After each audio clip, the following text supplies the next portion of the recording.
하나님을 찬송합니다.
예배 앞에 광고 말씀드립니다.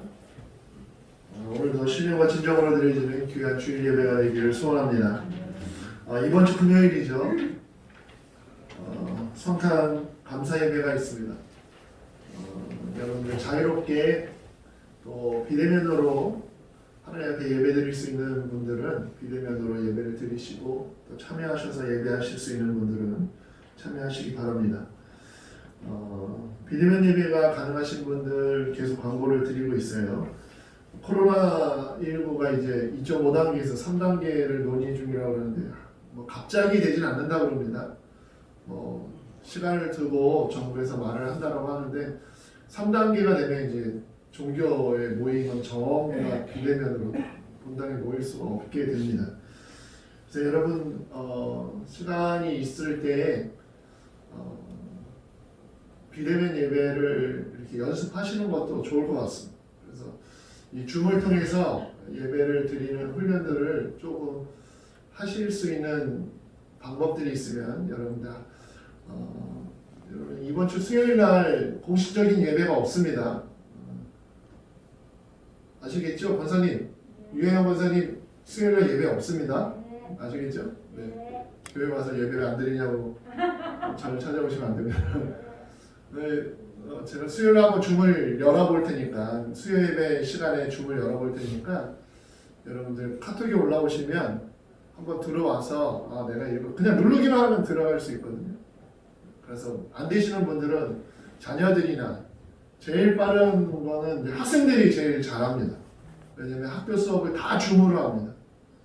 그리고 또 여러분 핸드폰으로 보기가 너무 힘들잖아요. 글씨 읽기도 그렇고 작잖아요. 그러면 요즘 여러분들 가정의 거의 대부분의 TV가 인터넷이 되는 곳이면 전부 다 호환이 가능합니다. 큰 여러분들이 가지고 계신 TV 안에서 핸드폰 화면을 다 볼 수가 있어요. 여러분 치사하고 아니면 치사해도 자녀들이 좀 도움을 받으셔서 이렇게 크게도 볼 수 있으니까 소리도 더 잘 들릴 수 있으니까 그렇게 해서 어떤 순간 상황과 형편 속에서도 예배 드리는 게 중요하니까요. 예배 드릴 수 있는 방법들을 강구하는 게 중요하지 않겠습니까? 그래서 오늘 제 아내랑 이제 내려오면서 생각해 봤는데 내년에는 그래서 줌으로 드려도 특성을 할 수 있지 않을까? 그래서 줌으로 드릴 때 하성선 들어왔나? 이계수 권사님도 들어와 계시고 특성하셨던 분들이 특성을 하는 건 어떨까? 조금 계속 여기서 이렇게 줌으로 비대면으로 드려도 조금 풍성하게 드릴 수 있는 여기 계셔도 볼 수 있잖아요. 화면으로 다 들리거든요. 그래서 특성을 좀 해볼까 합니다. 여러분들 특성하셨던 분들은 준비를 하셔서 내 이름이 올라왔구나 하면 본당에서 하든지 줌으로 하든지 둘 중에 하나는 하시면 좋을 것 같습니다.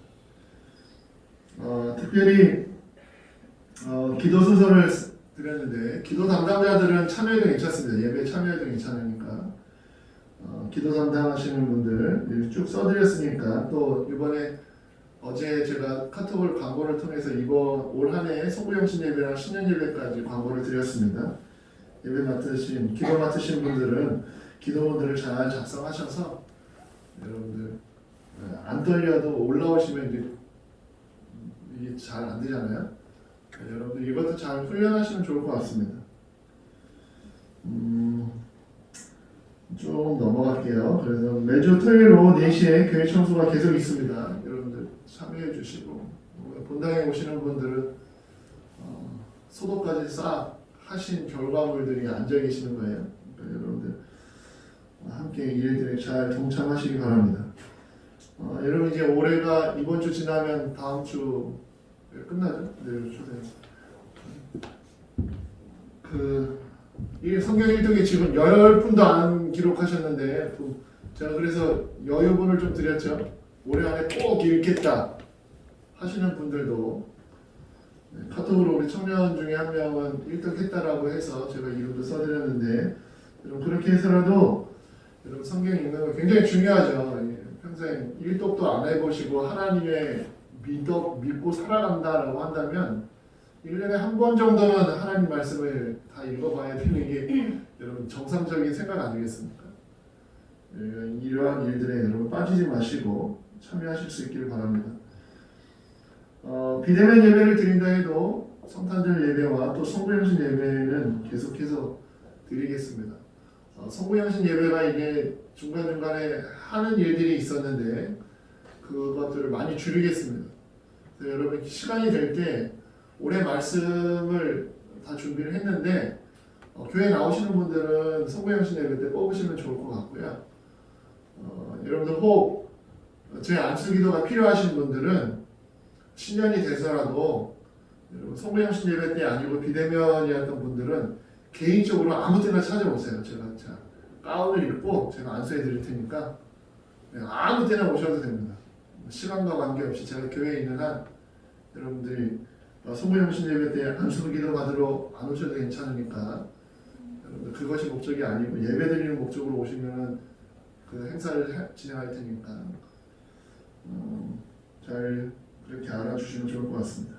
다시 한번 광고드리지만 이번 주 수요 예배는 가정 예배로 드립니다. 여러분들 가정들이 주도가 되어서 꼭 예배 그냥 보내지 마시고 시간 보내지 마시고 아싸하지 마시고 할렐루야 하셔서 같이 예배를 드리시기 바랍니다. 네, 제가 뭐 빼먹은 거 없죠?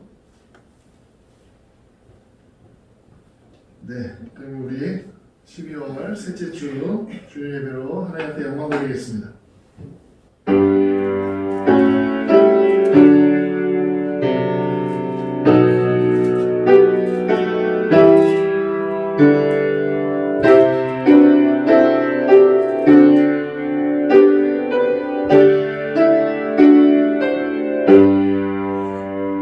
모든 골짜기가 메어지고 모든 산과 작은 산이 낮아지고 굽은 것이 곧아지고 험한 길이 평탄해질 것이요 모든 육체가 하나님의 구원하심을 보리라 함과 같으니라. 아멘. 고맙고 감사하신 하나님, 대강절 마지막 주일을 보냅니다. 이 한 주 안에는 예수 그리스도의 탄생을 기념하는 성탄 감사 예배도 있습니다. 우리를 위하여 하나님의 크신 사랑을 보여주시는 것을 기념하는 귀한 한 주간 속에 주일 예배를 드리는 이 시간, 주님께는 큰 영광이요 드려지는 모든 성도들의 삶 속에 은혜로 임할 수 있게 도와 주시옵소서. 예수님의 이름으로 기도합니다. 아멘. 찬송가 35장 찬송하겠습니다.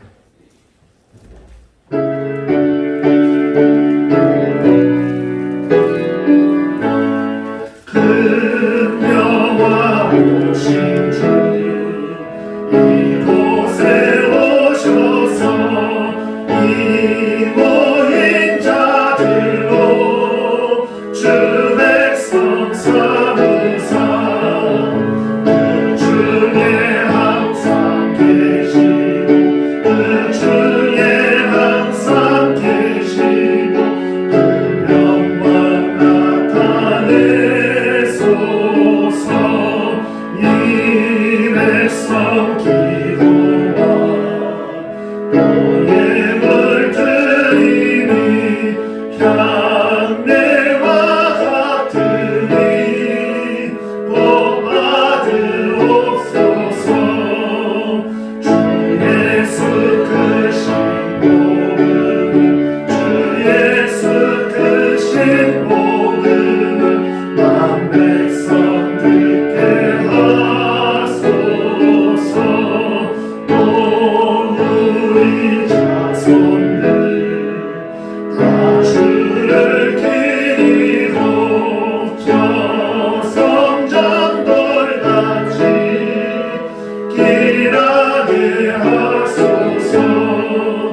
주 구원하신 능력을 주 구원하신 능력을 늙은 날까지 주소서.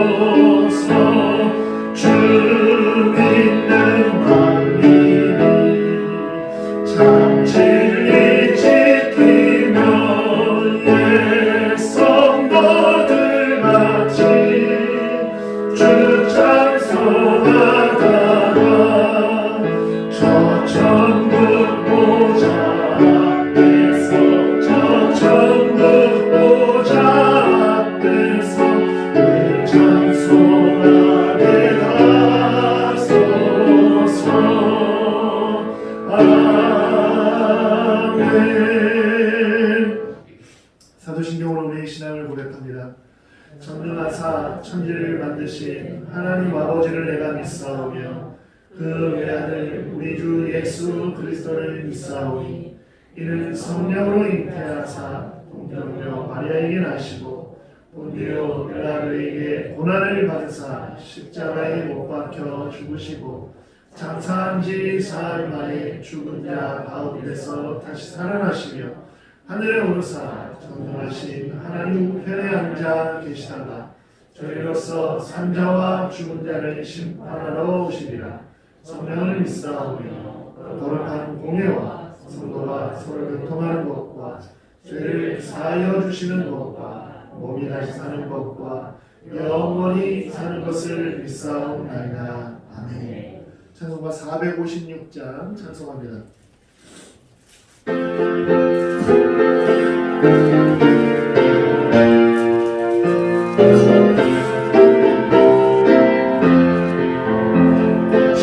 세상에서 실패하거든 그 성공자도 만져라.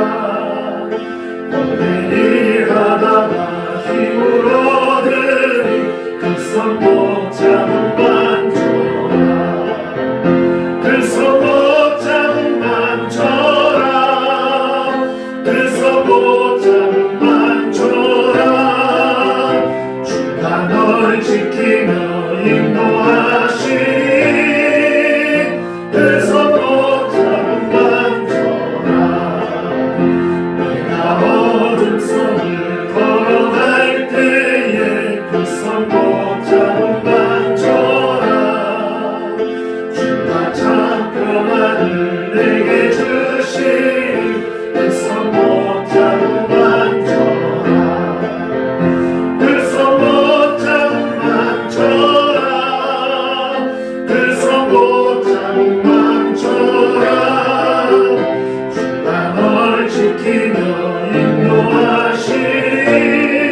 내 손 못하고 만져라.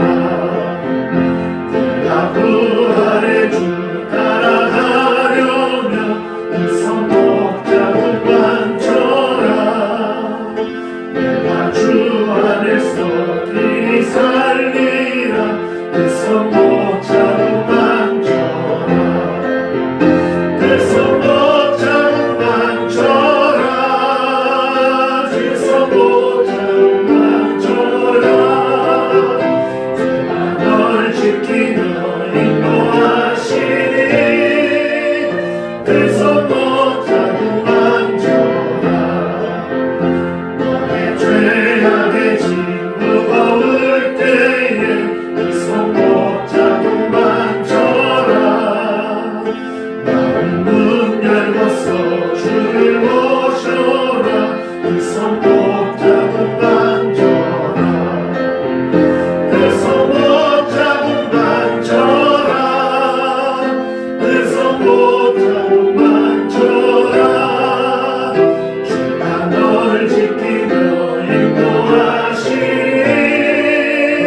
내 손 못하고 만져라. 아멘. 성시교도 교도문 118번입니다. 주보와 또 화면을 참조해 주시기 바랍니다. 나는 시온의 의가 빛같이 예루살렘의 구원이 햇불같이 나타나도록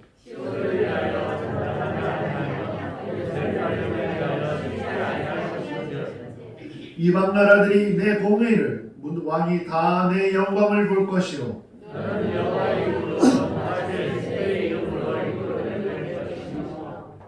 너는 또 여호와의 손에 아름다운 관 내 하나님의 손에 왕관이 될 것이라.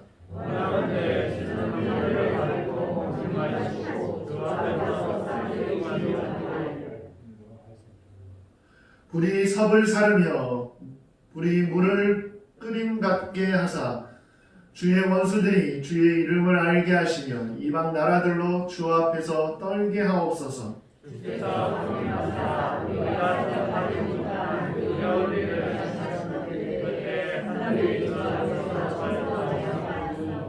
주 외에는 자기를 안마하는 자를 위하여 이러한 일을 행하신 옛부터 들은 자도 없고 귀로 들은 자도 없고 눈으로 본 자도 없나이다.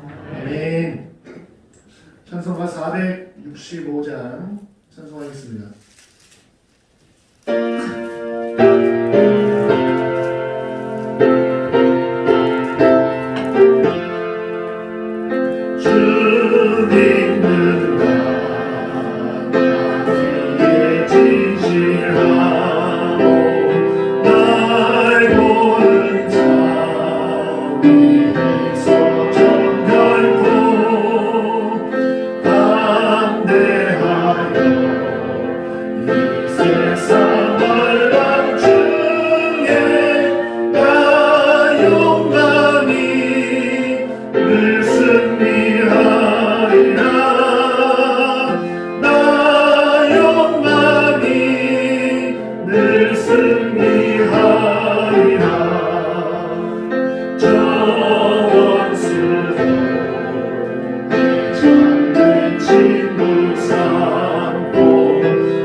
믿음으로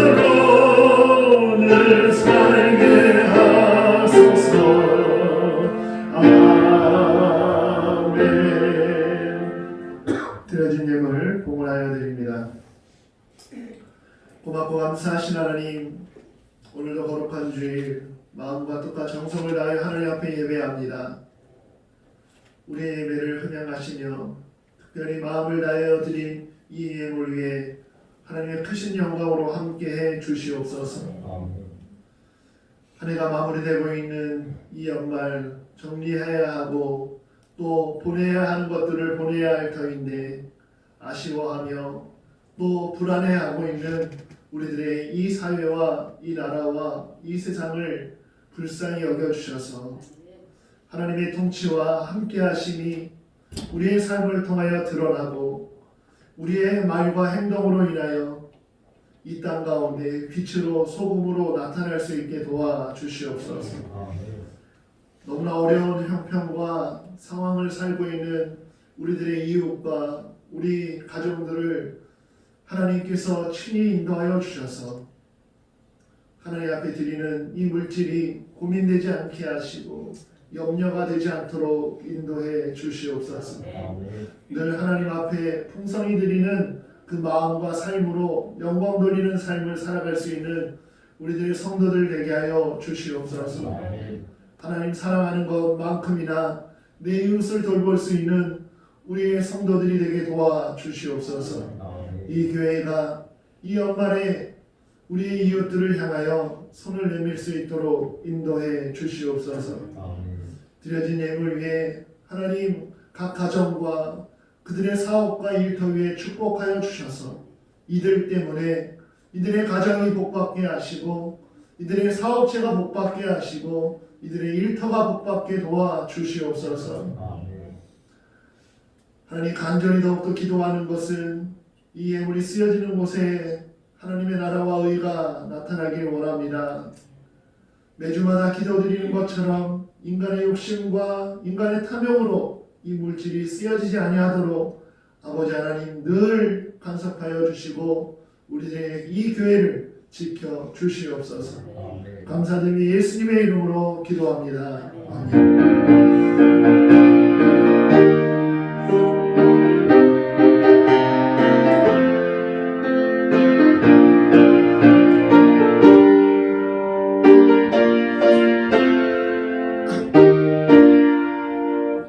찬송가 547장 찬송합니다.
우리를 대표해서 소영자 권사님 나와주셔서 기도하시겠습니다.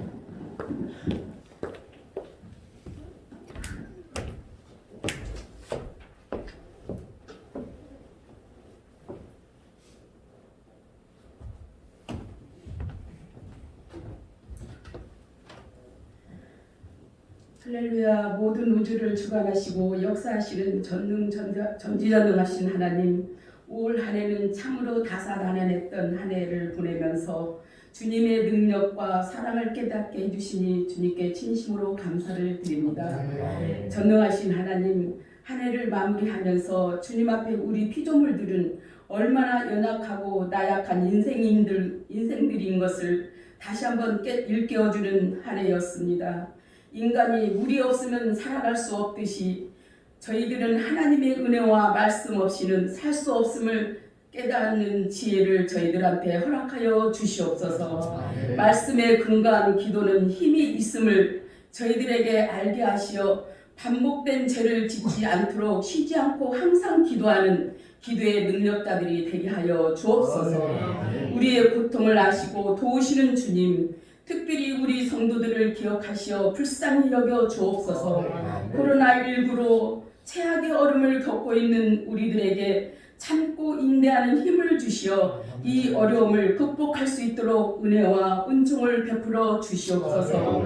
주여, 모든 열방들과 우리나라 적으로도 어려운 한 해였지만 올 한 해를 뒤돌아볼 때 우리 주나인교회를 향하여 주님의 뜻을 펼쳐주신 주님의 사랑에 참으로 감사를 드립니다. 돌아온 새해에도 우리 교회를 사랑하시는 주님께서 우리 성도들에게 건강과 축복을 주시오며 주님의 신실하시고 미쁘신 뜻대로 이루어지는 주나인 교회가 되도록 올 한 해도 인도하여 주시옵소서.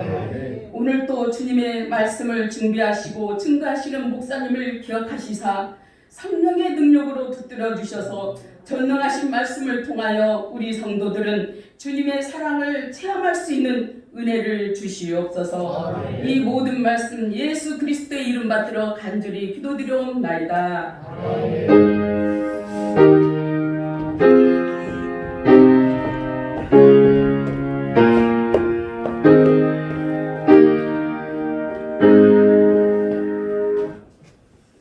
오늘 함께 보신 하나님 말씀은 고린도후서 4장 7절로 10절까지의 말씀입니다. 고린도후서 4장 7절로 10절까지의 말씀입니다.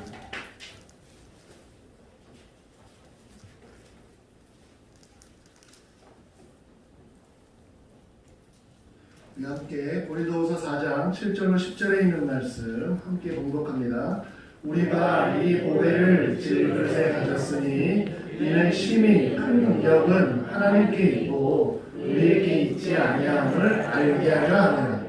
우리가 사방으로 우겨쌈을 당하여도 쌓이지 아니하며 답답한 일을 당하여도 낙심하지 아니하며 박해를 받아도 버림받지 아니하며 거꾸러뜨림을 당하여도 망하지 아니하고 우리가 항상 예수의 죽음을 몸에 짊어짐은 예수의 생명이 또한 우리 몸에 나타나게 하려 함이라.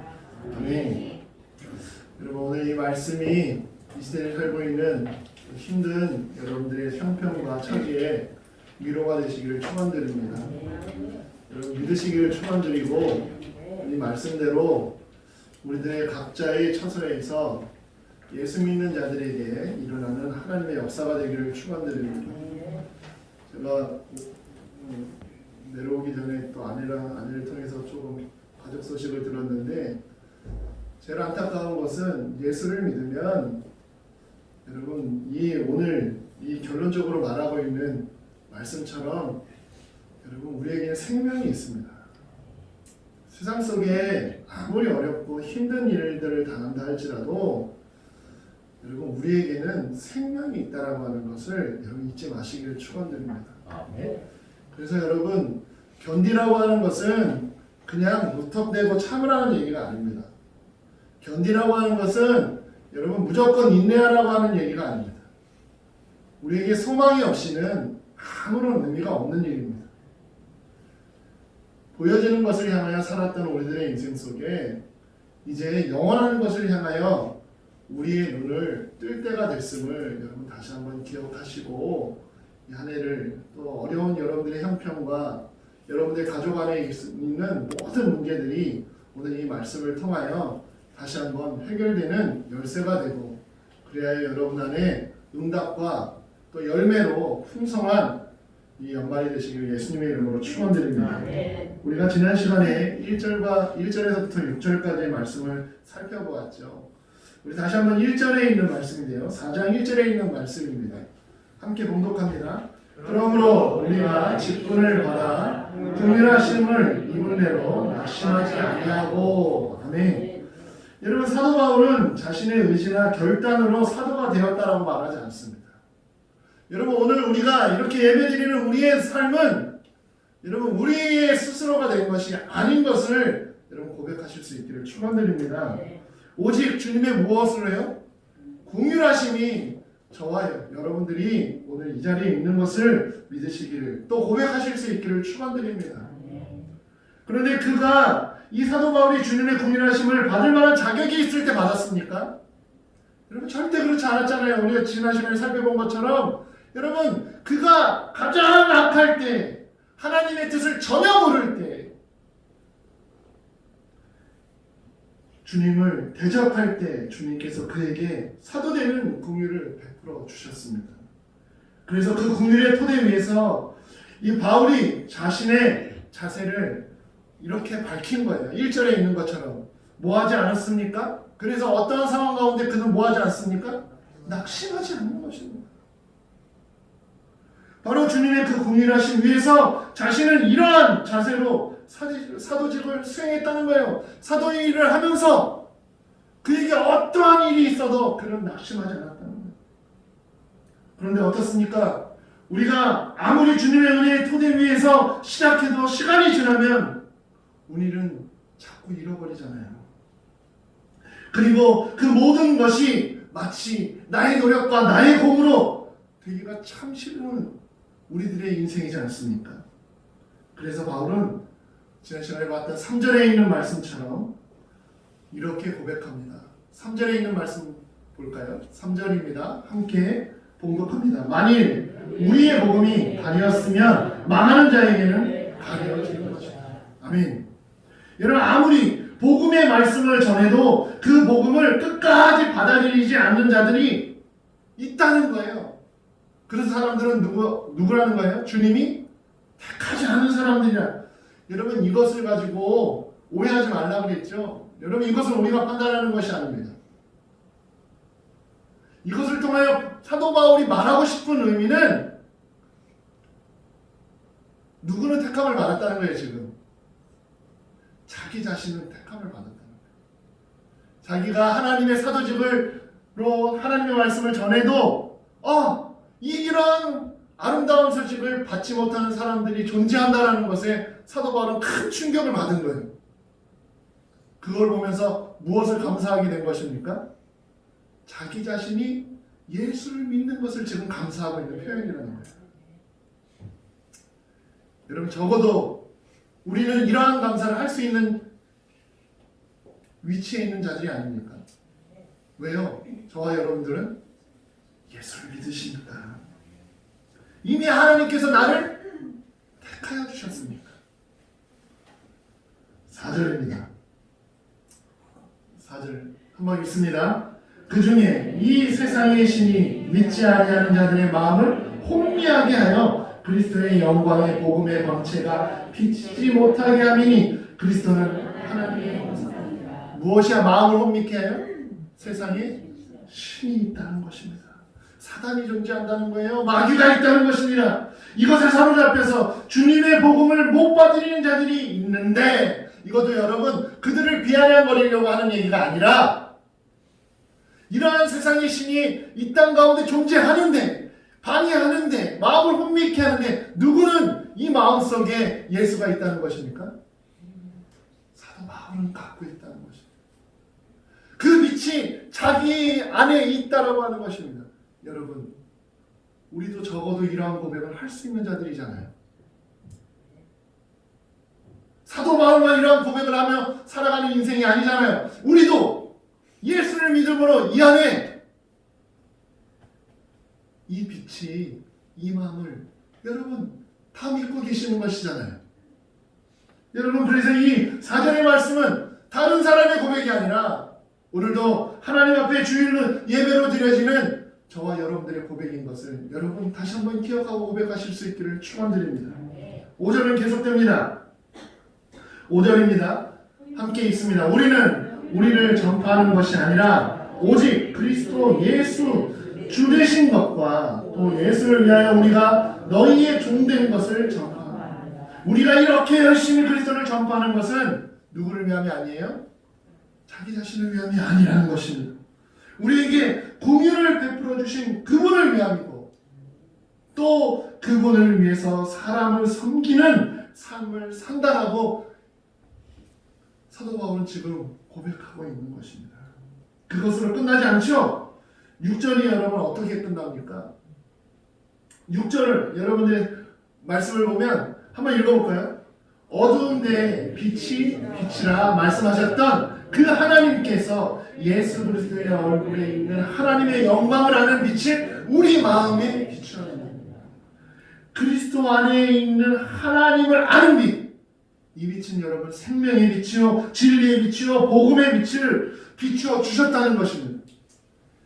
이것 또한 여러분 주님의 궁율하심이 하신 일인 것을 여러분 기억하시기를 축원드립니다. 그래서 여러분 지난 시간에 그런 말씀 드렸죠. 여러분 한 개인의 인생 속에 본다면 나를 본다면 그 시작도 무엇으로 시작해요? 하나님의 궁율하심. 그 과거가 궁율하심으로 시작해서 현재까지 그 궁율하심이 있고 우리의 미래도 무엇으로 끝나겠습니까? 하나님의 궁율하심으로 끝날 것입니다. 그래서 여러분들의 인생의 매듭이 무엇이 작동하는 거예요? 하나님의 궁율하심으로 살아가는 인생이라는 것을 사도 바울은 이렇게 고백하고 있는 것입니다. 여러분, 우리는 이것을 깨달을 때 하나님의 궁율하심이 나의 과거도, 나의 현재도, 나의 미래도 함께 하신다라고 하는 이 은혜를 생각할 때 오늘 우리의 삶의 자세는 달라질 수 있는 것입니다.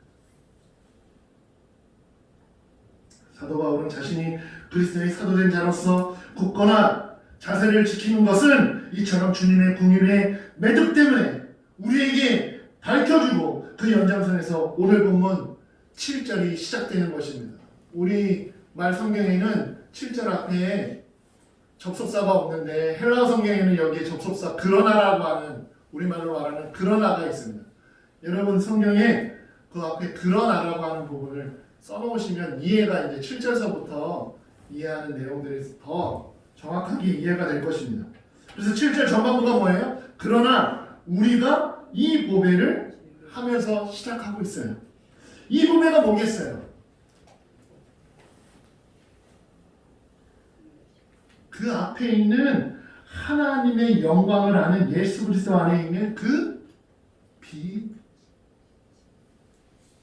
여러분 그냥 빛이라고 하는 것이 아니라 그 빛이 보배인데 바울은 단순하게 그 빛이라고 말하잖아요. 6절 처음에 어떻게 시작해요? 그 빛은 어떤 빛이에요? 어두운 데에 빛이라 하셨던 그 빛. 지난주에도 살펴보았죠? 어디의 말씀이에요? 창세기 1장에 있는 말씀. 빛을 창조하신 하나님을 상기시키면서 그 빛 이야기를 하는 것입니다. 여러분 창세기 1장 1절로부터 4절에 있는 말씀 우리 다시 한번 봉독해 보겠습니다. 창세기 1장 1절로부터 4절에 있는 말씀이에요.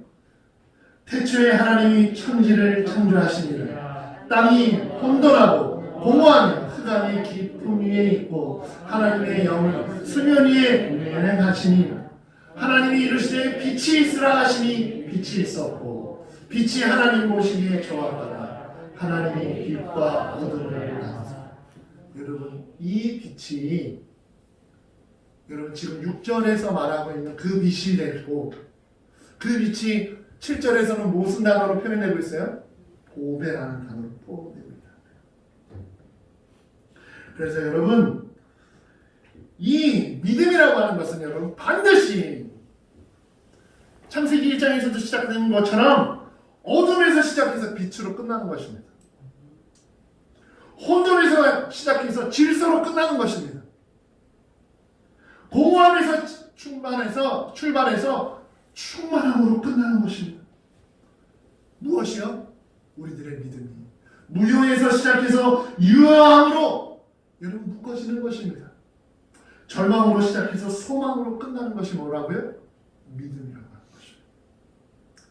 왜냐하면 어둠에 눈멀어 있던 우리에게 모든 생명의 근원이신 주님께서 진리이신 하나님을 아는 그 빛을 우리에게 주셨기 때문이라는 것입니다. 그래서 여러분 믿는 사람에게는 이 순서가 절대로 거꾸로 되지 않습니다. 무엇부터 시작할 수 있다고요? 어둠부터 시작할 수 있어요. 그러나 믿는 사람들에게는 그 끝은 뭐로 끝난다고요? 빛으로 끝난다.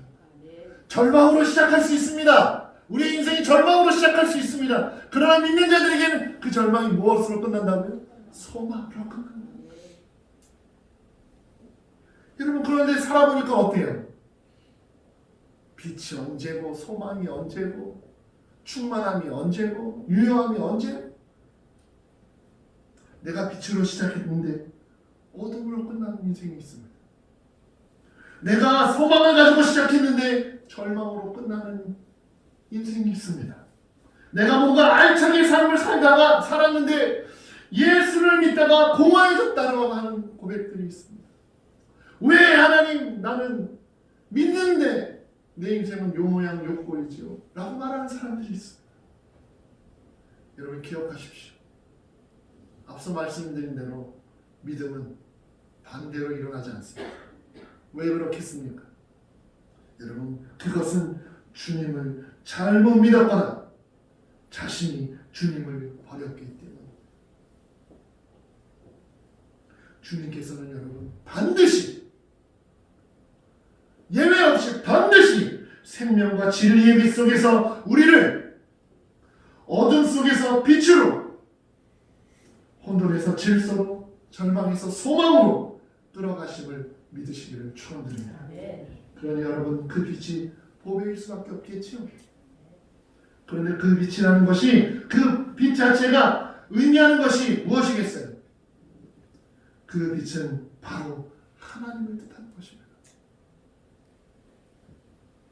그리스도 얼굴에 있는 하나님의 영광을 아는 빛을 주셨다고 6절에는 우리가 본 것처럼 그렇게 기록하고 있습니다. 하나님 따로 빛 따로가 아니라 바로 그 빛이 누구예요? 하나님이신 것입니다. 삼위일체 하나님을 주셨다는 것입니다. 그러니 여러분 세상이 이보다 더 큰 보배가 어디 있겠어요? 그런데 왜 그 빛을 주셨다 하냐면 그래서 그러나로 시작하는 거예요. 왜 그 빛을 우리에게 주셨는가? 왜? 이 보배를 어디에 가졌다고요? 여러분 세상의 모든 사람은 보배를 어디에다 넣겠어요? 보석을 어디에 넣겠어요? 보석함에 넣죠. 여러분 보석함도 얼마나 화려합니까? 그렇지 않습니까? 보석을 넣는 그 함인데 보석함이 얼마나 화려해요. 제가 자꾸 축구 얘기해서 죄송한데 여러분들 축구를 안 해보셔서 그런데 잘 이해가 안 되실 수도 있는데 좋은 축구화를 사면요 축구화를 넣을 수 있는 가방을 줘요. 어떤 뭐 제 아들도 그런데 축구화를 보러 가면 그 안에 뭐가 있는지 확인해요. 뭐가 중요해요? 아니 원래 축구할 때 뭐가 중요해요? 축구화가 중요하죠. 근데 뭘 봐요? 뚜껑을 열면 아 이건 가방이 없는구나. 그걸 판단하는 거예요. 뭘? 이거의 가치가 별로라는 걸 비싼 거는 있다는 거죠. 여러분 그래서 그런지 몰라도 보석이 중요한데 무엇도 화려해요? 여러분 보배를 여러분 질그릇에 넣는 사람이 어디 있겠어요? 보배는 보배함에 넣습니다. 그런데 이 보배를 어디에 가졌다는 거예요? 질그릇에 가졌다는 거예요. 그럼 질그릇은 무엇을 뜻하는 것입니까? 누구를 말하는 거예요? 여러분 우리 자신을 말하는 것입니다. 보배는 무엇을 말한다고요? 빛을 말하고 그 빛은 누구라고요? 하나님이라고 했죠. 예수님이라고 했죠. 삼위일체 하나님입니다. 보배는 하나님이십니다. 질그릇은 누구예요? 나를 말하는 것입니다. 여러분 질그릇은 그릇 가운데 지금 질그릇이라 썼던 것은 그릇 가운데 가장 가치가 없고 가장 싸고 가장 부서지기 쉬운 그릇을 의미하는 것입니다. 누구도 귀하게 여기지 않는 것을 말하는 것입니다. 하나님에 비하면 여러분 이 질그릇도 우리를 비교한다면 너무나 가당치 않는 그릇이겠죠. 성경에서는 인간을 뭐라고 표현합니까? 티끌, 먼지로 표현하잖아요. 근데 사도 바울은 지금 굉장히 높여준 거예요. 질그릇까지 올라왔습니다. 여러분 세상 사람들은 이 보배를 보배 상자에 넣는데 하나님께서는 하나님 자신을 어디에다 넣으신다고요? 여러분 질그릇에 지나지 않는 티끌에 지나지 않는 내 자신 속에 넣으셨다는 것입니다. 여러분 믿어주십니까? 여러분 오늘도 이 한 구절이 이 연말을 살아가고 있는 저와 여러분들의 인생 속에 위로가 되시기를 축원합니다. 어떠한 상황 속에서도 하나님이 천지를 창조하신 그 하나님이 내 안에 계시니 여러분들에게 힘이 되시기를 축원드립니다. 여러분들에게 너무 자주 말씀드려서 이 말씀도 너무나 잘 아시는 창세기 4장 26절에 있는 말씀이에요. 여러분 한번 읽어보겠습니다. 창세기 4장 26절에 있는 말씀이에요. 함께 읽습니다. 셋도 아들을 낳고 그의 이름을 에노스라 하였으며 그때 사람들이 비로소 여호와의 이름을 불렀다. 여러분 에노스의 뜻이 뭐라고 그랬습니까? 죽을 수밖에 없는 존재라고 했죠. 두 번째 뜻이 뭐냐면 깨어지기 쉬운 존재라고 하는 뜻을 갖고 있어요. 그럼 무슨 그릇이에요? 질그릇을 말하는 거예요. 에노스라는 뜻이. 여러분 즉 사람들이 자신의 죽음을 깨달았을 때 비로소 하나님을 어떻게 했어요? 찾았다라고 창세기 4장은 기록을 하고 있어요. 뿐만 아니라 사람들이 나는 정말 깨어지기 쉬운 존재구나 할 때 무엇을 찾았다는 거예요? 하나님을 찾았다는 거예요. 내가 유혹을 당하기 쉽고 넘어지기 쉽고 절망하기 쉽고 죽을 목숨까지 가는 그런 상황이 내 앞에 찾아올 때 누구를 찾았다는 얘기예요? 하나님을 찾았다는 거예요. 여러분 사람은 당하지 않습니다. 이 땅을 다스리는 것처럼 보여지지만 사람은 강하지 않습니다. 사람의 상식으로 따진다면 적어도 하나님 같은 보배로운 분을 받을 만한 그릇은 절대로 될 수 없습니다. 근데 어떻게 이게 가능해진 거냐? 4장 1절에 있는 말씀처럼 하나님의 긍휼하실 때 하나님이 나를 사랑하시기 때문에 가능한 일입니다. 왜 주셨는가? 그 하나님 앞에서 질그릇도 되지 않는 우리 자신을 더욱 깨달을 수밖에 없고 내 능력이나 내 의지나 내 실력으로는 아무것도 할 수 없는 것을 깨달을 수밖에 없고 오직 그분 안에서만 우리가 하루하루 살아감을 깨닫게 해주시려고 그 긍휼을 베풀어 주시려고 하나님께서 자신을 우리 속에 담아 두셨다는 것입니다. 사랑하는 여러분, 우리가 실제로 할 수 있는 것이 무엇이 있어요?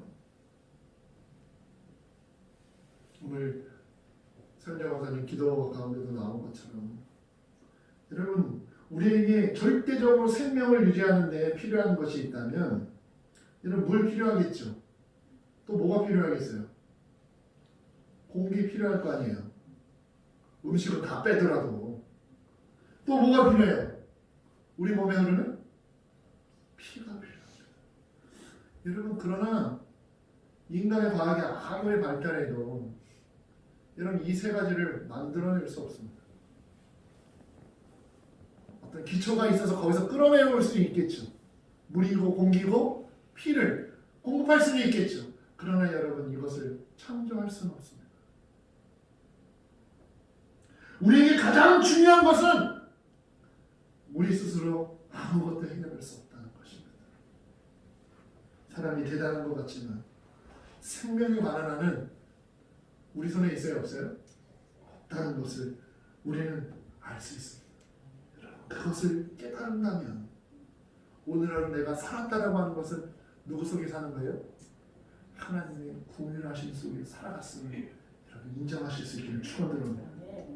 따라서 내가 질그릇이에요.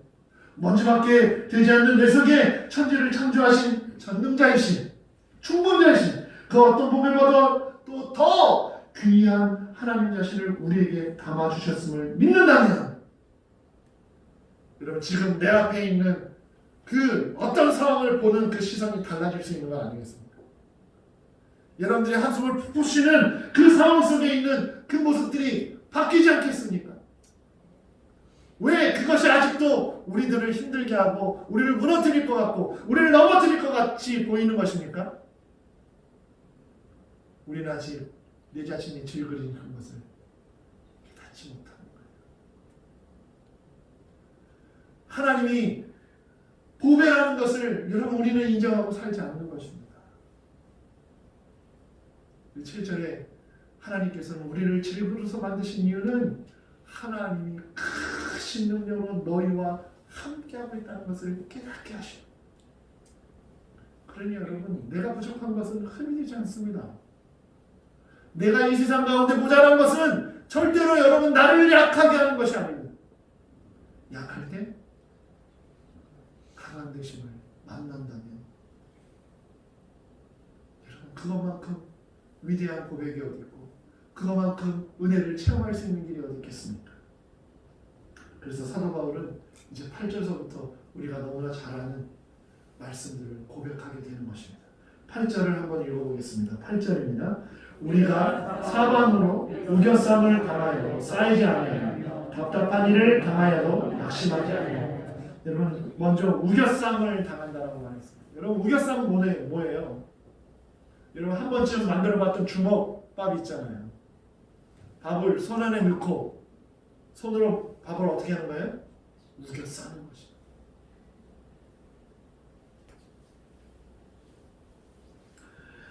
여러분 살다 보면 내 삶의 처지가 우겨쌈을 당하는 어쩌면 오늘 함께 예배드리는 여러분들 삶 속에 우겨쌈을 당하는 것처럼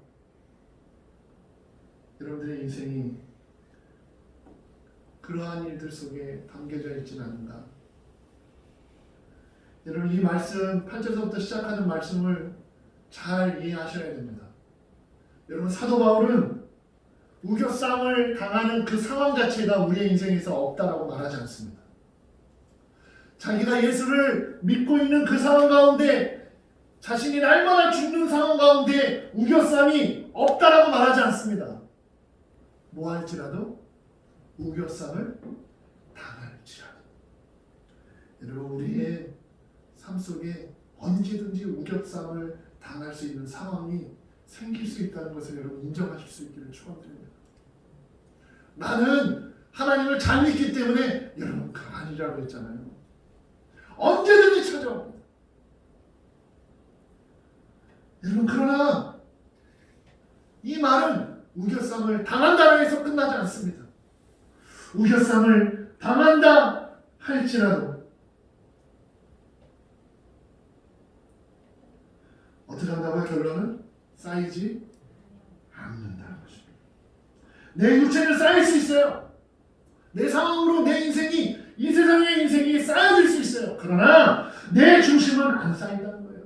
내 상황은 쌓일 수 있어요. 그러나 하나님을 향한 확고한 나의 삶의 자세는 쌓이지 않는다는 것입니다.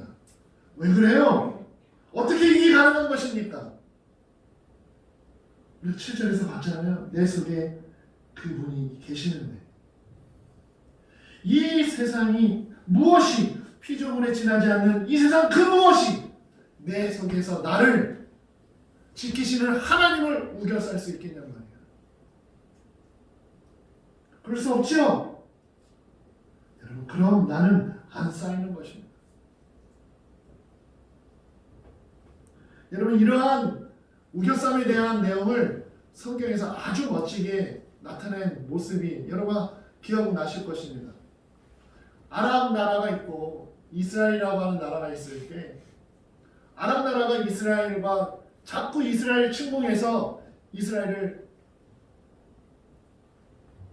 자기의 나라로 만들려고 합니다. 전쟁을 계속 일으켜요. 그런데 아랍 나라가 이스라엘을 치려고 하면 이스라엘 사람들이 어떻게 알고 그것을 다 대비하는 거예요. 그래서 아람 왕이 화가 났어요. 혹시 우리 안에 간첩이 있는 거 아니야? 내 통자가 있는 거 아니야? 내 통자를 찾아라.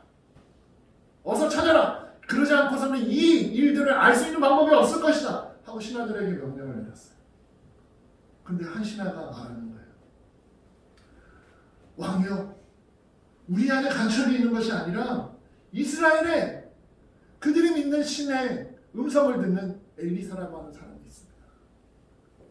그 사람이 우리가 공격할 것을 그의 신으로부터 들어서 그것을 모든 것을 방비하고 대비책을 세운다라고 합니다.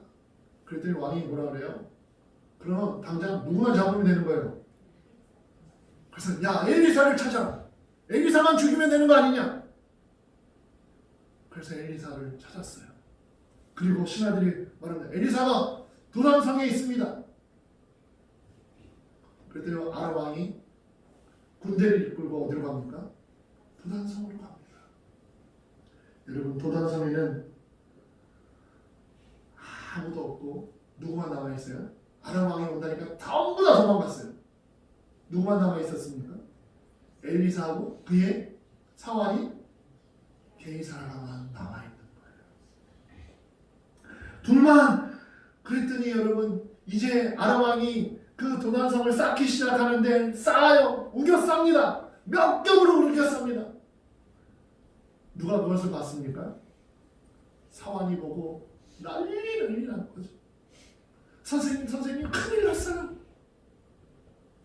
아무도 우리를 도와줄 사람이 없는데 아람 왕이 우리를 죽인다고 몇 겹으로 우리의 성을 쌓습니다. 우리 어떡합니까? 여러분, 이 게이사는 절망에 빠져버립니다. 그의 눈에는 뭐만 보였습니까? 그를 죽이려고 하는 아랍의 군대들만 보입니다. 그들의 우겨싸움으로 그는 뭐에 빠지는 거예요? 그 우겨싸움만 봤을 때는 절망에 빠지고 두려워하고 걱정하고 근심하게 됩니다. 근데 그때 엘리사가 게이사를 이끌고 무언가를 보여주죠. 여러분, 그 말씀 열왕기하 6장 17절에 있는 말씀입니다. 우리 화면을 보면서 한번 읽어볼게요. 열왕기하 6장 17절에 있는 말씀입니다. 함께 봉독합니다. 기도하여 이르되 여호와여, 원하건대 그의 눈을 열어서 보게 하옵소서 하니 여호와께서 그 청년의 눈을 여심해 그가 보니 불말과 불병거가 산에 가득하여 엘리사를 부른다. 아람 군대보다 뭐가 더 많아요? 여호와의 불말과 불병거가 가득 차 있는 것. 누가 그렇게 그들이 누구를 어떻게 하고 있다는 것입니까? 그 불말과 불병거가 누구를? 이 엘리사를 여러분 둘러쓰고 있다는 거예요. 여러분, 엘리사가 뭔데? 엘리사는 그저 무엇에 지나지 않는 인간입니까? 오늘 본문에 있는 말씀처럼 질것에 지나지 않는 인간입니다. 깨질 수밖에 없는 존재입니다. 죽을 수밖에 없는 죄인이 지나지 않습니다. 그런데도 누구의 능력으로? 하나님의 크신 능력으로 이 질것을 꼭 품고 계시는 거예요. 이런 하나님이 계시니 엘리사는 사방에 우겨싸움을 당한다 할지라도 쌓여요, 안 쌓여요? 절대 쌓이지 않죠. 하나님은 절대로 우겨싸움을 당하시는 분이 아니라는 것입니다. 지금 우리를 우겨싸고 있는 그 무엇인가가 여러분들 삶 가운데 있습니까? 여러분, 열왕기하 6장에 있는 말씀처럼 엘리사가 어떻게 했다고요? 첫 단어가 뭐예요? 기도와요. 하나님이 그의 눈을 여시. 뭐가 보여요? 하나님의 불병거가 보입니다. 우겨싸움을 당합니까? 우리에게 필요한 게 뭐라고요? 기도하여 눈을 뜨는 것입니다. 여러분, 이미 예수 믿는 저와 여러분들의 삶 속에 하나님은 이미 내재하고 계십니다. 그 보배가 내 안에 있습니다. 여러분, 기도함으로 그 우겨쌈으로 절망에 빠지는 인생이 되지 마시고 눈을 떠서 하나님이 나를 싸고 있는 불말과 불병거를 보실 수 있는 믿음이 있기를 축원드립니다. 8절에 또 어떤 일을 당해도 답답한 일을 당하여도 뭐하지 마라? 여러분 여기 답답한 일을 당하는데 낙심하지 않습니다. 낙심하지 않는다는 것은 절망하지 않는다는 것을 말합니다. 왜 절망하지 않습니까? 내 속에 여러분 보배가 있으니까, 하나님이 계시니까. 그분은 빛이라는 거예요. 어둠에서 빛으로 인도하는 분이시라는 거예요. 절망에서 무엇으로? 소망으로 인도하시는 분이 그분이시라는 거예요. 지금 내게 답답한 상황이 생겼습니다. 그러나 그분이 빛 속에서 그 빛을 비추니 여러분 현재의 고난이 장차 내게 나타날 영광과 좋게 비교될 수 있어요? 없어요? 없다는 것을 알게 되는, 그것을 보게 되는 거예요. 그래서 그 어떤 상황에도 나를 힘들게 할 수 있지만 나를 뭐에 빠뜨릴 수는 없어요? 절망에 빠뜨릴 수는 없다는 것입니다. 여러분 답답하십니까? 뭐 하지 말라고요? 낙심하지 마십시오. 절망하지 마십시오. 절망하고 낙심한다는 것은 뭐보다 뭐가 크다는 거예요. 내 안에 있는 보배보다 내 상황이 더 크다는 것을 인정하는 것입니다. 여러분 그런 하나님 믿을 필요 없잖아요. 그런 하나님이 나의 무엇이 어떤 능력으로 나를 도울 수 있겠습니까? 내 안에 계신 그 하나님이 이 세상의 어떤 일들보다 더 크시다는 것을 인정하며 살아가는 것이 여러분 우리의 답답함을 해결할 수 있는 유일한 길 아니겠습니까? 9절입니다. 함께 봉독합니다. 9절입니다. 박해를 받아도 버림받지 아니하며 꺾을 당하여도 망하지 아니하며. 박해를 받는다라고 하는 이 박해라는 말은 디오코라고 하는 헬라어인데, 이 헬라어 말로 디오코라고 하는 말은 사냥꾼이 사냥감을 보고 쫓아가는 행동을 말하는 거예요. 왜냐하면 온 힘을 다해서 잡으러 온다는 거예요. 나를 죽이러 온다라고 하는 거예요. 박해라고 하는 말은 사냥꾼이 사냥감을 찾아가는데 여러분 느슨하게 오지 않잖아요. 박해는 여러분 심하게 오는 것입니다. 온 세상 사람들이 나를 박해하려고 혼신의 힘을 다하여 라고 하는 의미가 이 박해라는 의미입니다. 이런 상황 속에서도 나는 뭐한 바가 되지 않아요? 버림받지 않는다. 이 맹세의 먹잇감이 되지 않는다는 거예요. 왜요? 내 속에는 그분이 계시니까. 세상에 그 무엇이 그 누가 그분을 사냥감으로 삼을 수 있겠습니까? 여러분 맹수들도 레벨이 있어요. 하이에나들도, 여러분 표범도, 치타도 누 같으면 무서워해요? 사자 같으면 무서워해요. 슬슬슬 도망가. 무게가 차이가 있어요. 발 한 번 휘날리는 게 얘네들하고는 사자하고는 무게 자체가 차이가 있기 때문에 10번 때리면 얘네 한 번만 때려서 가면 끝이에요. 다른 동물들.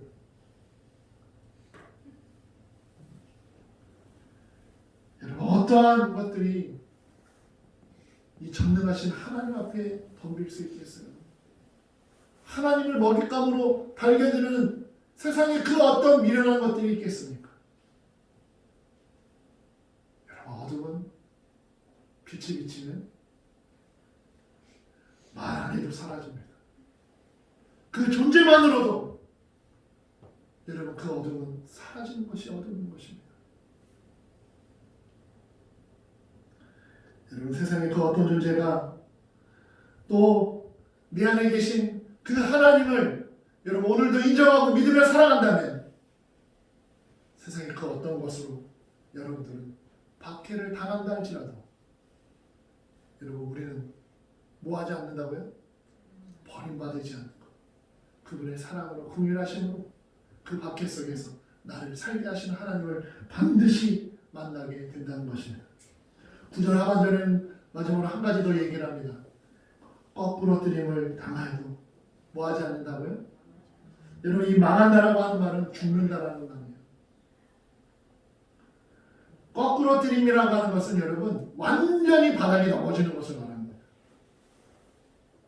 바닥에 완전히 넘어졌는데 뭐 하지 않는다고요? 죽는 자, 죽지 않는. 그렇다고 여러분 오늘부터 실험하지 마세요. 아파트에서 막 내가 완전히 넘어져도 그런 얘기가 아닙니다. 내가 설령 거꾸로 트림을 당한다 할지라도 나는 뭐 하지 않는다고요? 죽지 않는다는 거예요. 왜냐하면 여러분 이 죽음은 왜 그렇게 했어요? 우리 안에 계신 이 삼위일체 하나님은 죽음 가운데 뭐 하시는 분이에요? 부활하시는 분이에요. 그분이 내 속에 있는 한 설령 나의 육체는 죽을 수 있어요. 그러나 우리는 절대 죽지 않습니다. 왜? 다시 살아나는 부활체대로 살아나는 것이기 때문에. 그래서 사도 바울이 예수님을 배반하지 않고 그의 끝이 참수형으로 끝난다 할지라도 세상 가운데 죽음을 맞이하는 세상 앞에서 죽음을 맞이한다 할지라도 그가 두려워해야 하네요. 그는 거꾸로 뒤름을 당하죠. 이 세상 가운데 그의 목숨이 사라진다 할지라도 그는 망하지 않는다라고 고백을 하는 거예요. 왜? 그는 뭐 할 거니까? 부활할 것이니까. 여러분 이미도 우리가 예수를 믿는 그 믿음 안에 이 모든 것이 우리 안에 있음을 여러분 기억하실 수 있기를 축원드립니다. 여러분 사도 바울이 이 8절과 9절에 있는 이 믿음의 자세는 오늘 살아가고 있는 우리들에게 중요한 참으로 신앙의 자세가 무엇인지를 다시 한번 일깨워주는 말씀이기도 합니다. 많은 그리스도인들이 주님을 믿는 믿음으로 살 때 이렇게 기도합니다.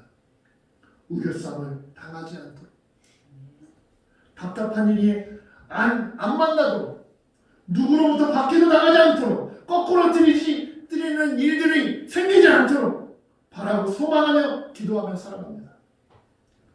여러분 그런 기도 하지 마세요.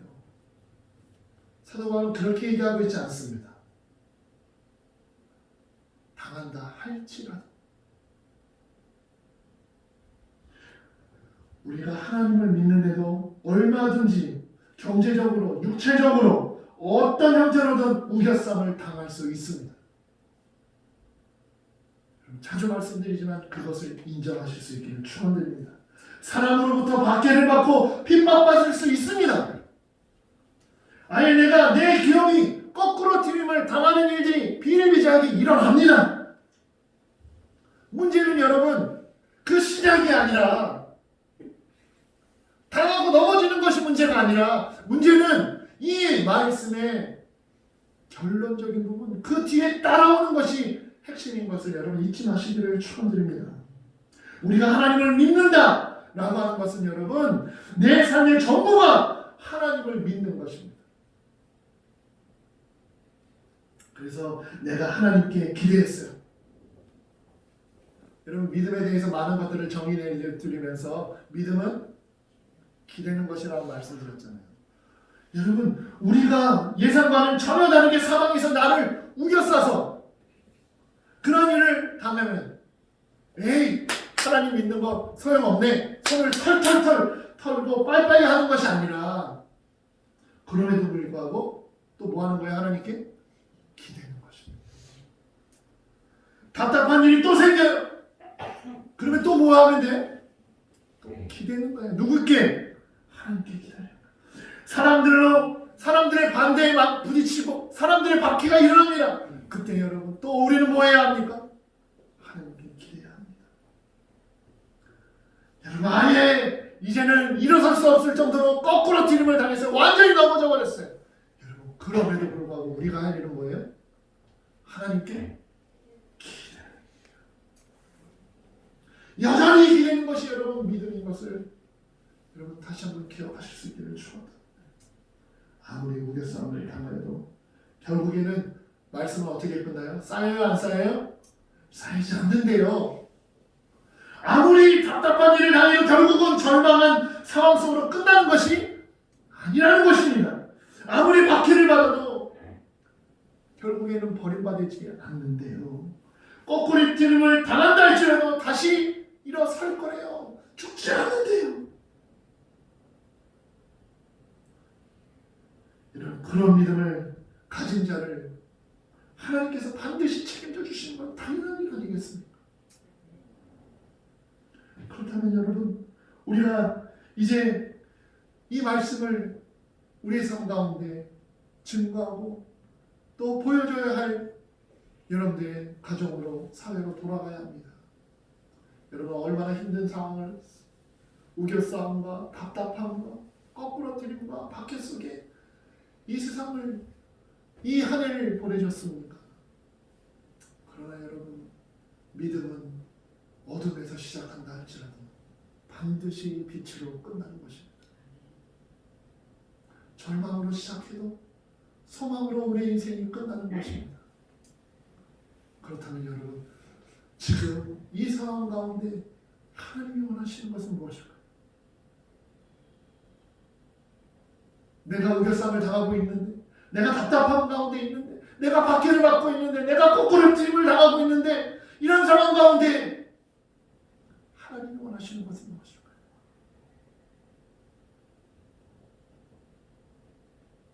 여러분, 엘리사가 게이사에게 보여주고 기도했던 그 내용들을 다시 한번 기억하시고, 절망 속에 빠져있는 자들에게 다시금 여러분 이 한 주간 기도로서 잘 마무리하시며 기도로서 우리의 믿음의 눈이 띄어지기를 축원드립니다. 여러분, 엘리사에게 보여주셨던 그 불말과 불평과는 오늘도 우리에게 함께 있음을 기억하시길 바랍니다. 우리가 이제 5일 있으면 성탄 감사 예배를 드릴 타임인데, 예수님이 오신 이유가 뭐예요? 죄에 빠진 자기 백성을 구원하시기 위한 것이, 여러분 그 의미가 예수라는 의미잖아요. 또 다른 이름을 마태복음 1장 23절에 주셨어요. 그 이름 또 하나가 뭐예요? 임마누엘의 뜻이 뭐예요? 너희와 함께 하신다는 거예요. 누가? 보배가, 그 빛이, 그러기 위해 누가 오신 것입니까? 하나님이 오신 것이죠. 여러분, 그런 일을 기념하며 드려지는 예배인데, 우리 안에 아직도 우겨싸움 때문에, 답답한 일 때문에, 박해 때문에, 거꾸로뜨림 때문에 사안에 중매하고 한숨 푹푹 쉬고 소망이 없네, 어떡하지라고 산다면 이 보배의 가치는 질그릇보다도 못한 그러한 것을 우리가 여기며 사는 것은 아닌지 다시 한번 여러분, 우리 안에 있는 이 보배답게, 비록 내가 뭐라 할지라도, 질그릇이라 할지라도 그 보배를 비추며 나타내며 살아가시는 한 주간이 되시기를 예수님의 이름으로 축원드립니다. 고맙고 감사하신 하나님, 오늘도 우리의 삶 속에 보배가 되어주시고 미천하고 죽을 수밖에 없고 깨지기 쉬운 이 질그릇 같은 인생 속에 빛으로 인도하여 주시니 감사합니다. 다시도 우리의 삶 속에 어둠이 사라지게 하시고, 답답함이 사라지게 하시고, 우겨쌈이 사라지게 하시고, 박해가 사라지게 하시고, 거꾸로뜨림이 생명으로 살아날 수 있는 역사를 일으킬 수 있도록 우리를 사용하여 주시옵소서. 예수님의 이름으로 기도합니다. 네, 우리 줌 화면 좀 보여주시겠어요? 들어오신 분들 한번 화면으로 서로, 네, 제가 이렇게 보여드리면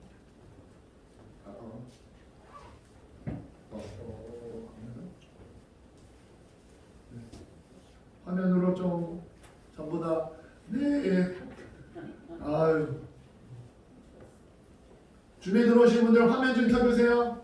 아, 그렇죠. 얼굴도 좀 보여주세요. 네, 감사합니다. 네, 네, 여기 계신 분들은 이래요. 네, 여기 계신 분들은 이렇습니다. 네, 뭐 저만 보셔도 돼요. 네, 모두 할렐루야. 한 주간 건강하시고 또 각자의 자리에서 또 방역 수칙 잘 지키시면서 건강하게 한 주간 보내시고 우리 성탄 예배로 뵙겠습니다. 축도로 예배를 마치겠습니다. 1장 찬송하신 후에 축도로 예배를 마치겠습니다.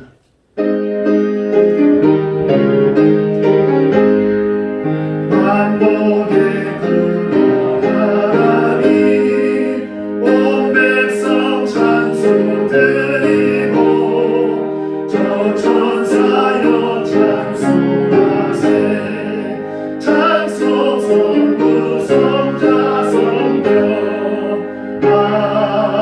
아멘. 지금은 우리를 구원하신 예수 그리스도의 은혜와 독생 성자가 아낌없이 보내주신 하나님의 만극하신 사랑과 성령님의 내주관서 교통하시니 비록 질그릇 같은 우리의 인생이라 할지라도 그 그릇에 보배를 담은 하나님의 귀한 자녀들 머리 위에 그들의 가정과 이들의 일터와 이 나라와 우리 교회 위에 지금부터 영원토록 함께 계실지어다. 아멘. 고마우신 하나님 감사합니다.